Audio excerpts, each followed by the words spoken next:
Now, Indian Prime Minister Narendra Modi landed in Washington, D.C. ahead of his UN address and the Quad meet. Upon his arrival at the airport, he was received by the Department of State officials and India's ambassador to the United States. The Prime Minister stepped out of his motorcade to interact with the Indian diaspora waiting at the airport.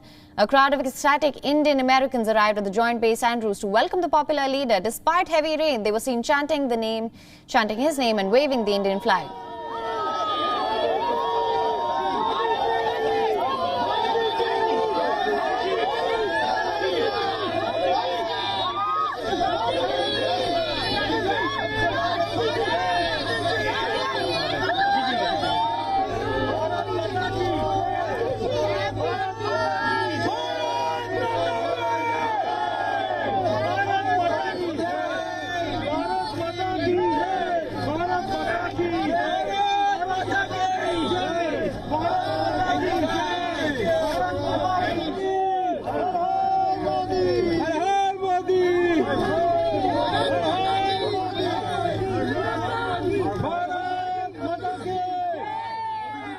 I'm here to see my beloved Prime Minister, Mr. Modi.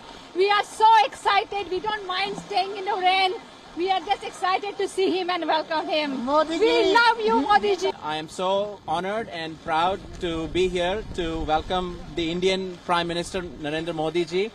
Cannot wait for stronger ties between the United States and India on the whole. I'm here to greet Mr. Modi ji, and this is my fourth time coming here and greeting him. But kind of overall, we are looking forward to his arrival and his speech at UN. We are looking at what he's going to talk about. And since he had become Prime Minister, India had progressed last, and Indo-American relationship had improved, and that's what we want to continue. In a tweet, the Prime Minister thanked the Indian community for the warm welcome. He commended the Indian diaspora for having distinguished itself across the world. The next few days will be packed with multiple engagements, meetings and an address at the United Nations General Assembly. This is Prime Minister Modi's 7th visit to the United States since he became Prime Minister back in 2014. And WION is in Washington, D.C. with the biggest team on ground. We are tracking each and every development on the 76th UNGA session, as well as Prime Minister Modi's first post-pandemic overseas visit.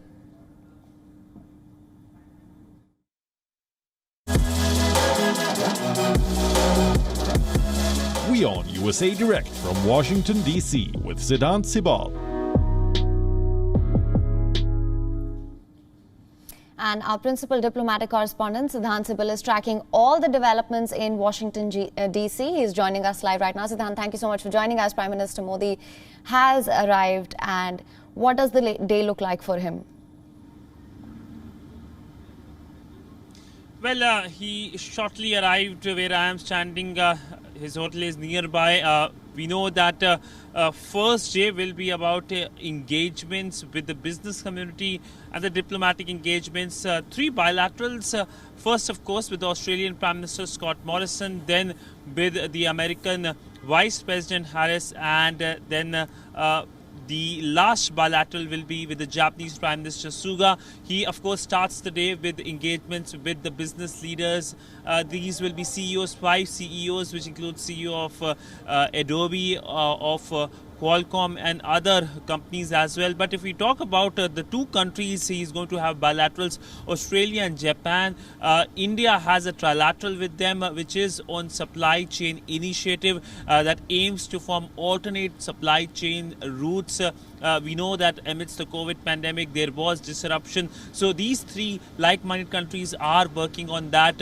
Also remember, if we talk bilaterally, India-Australia relationship, it's strong, multifaceted relationship. Both leaders had spoken to each other just a few days ago. Right. That was primarily a call in which the Australian Prime Minister told the Indian side about the AUKUS pact. Right. This was a major confidence building and keeping the Indian side in the loop. With the Japanese side, the Japanese are involved in a lot of infrastructure and investment projects in India. We know that the Japanese Prime Minister was expected to visit India, but that visit got postponed.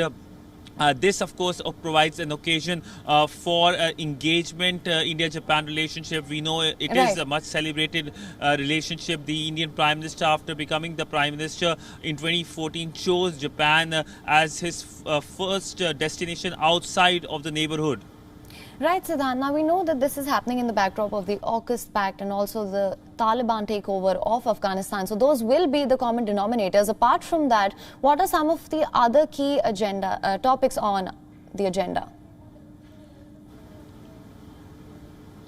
Well, if we talk about the first day itself, undoubtedly there will be a mention of AUKUS when the in-person meeting happens between both the Australian and the Indian Prime Minister. But largely, AUKUS is something which is being talked about in terms of Quad. Will it have impact on Quad? This has been clearly dismissed by the Indian Foreign Secretary when he did the briefing on Tuesday. And this is basically a major capacity booster for one of the Quad member countries, that is Australia. So positive news, essentially in a long-term perspective for the Quad countries. But what happens to the trilateral, the France, India and Australia trilateral?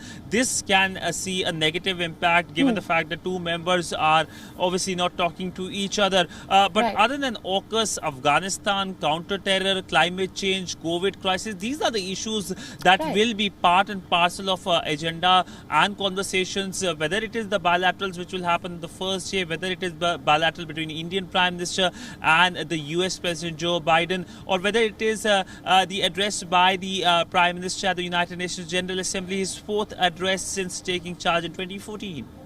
Right, Siddhant, thank you so much for joining us with all the latest on that from Washington. WION is now available in your country. Download the app now. Get all the news on the move.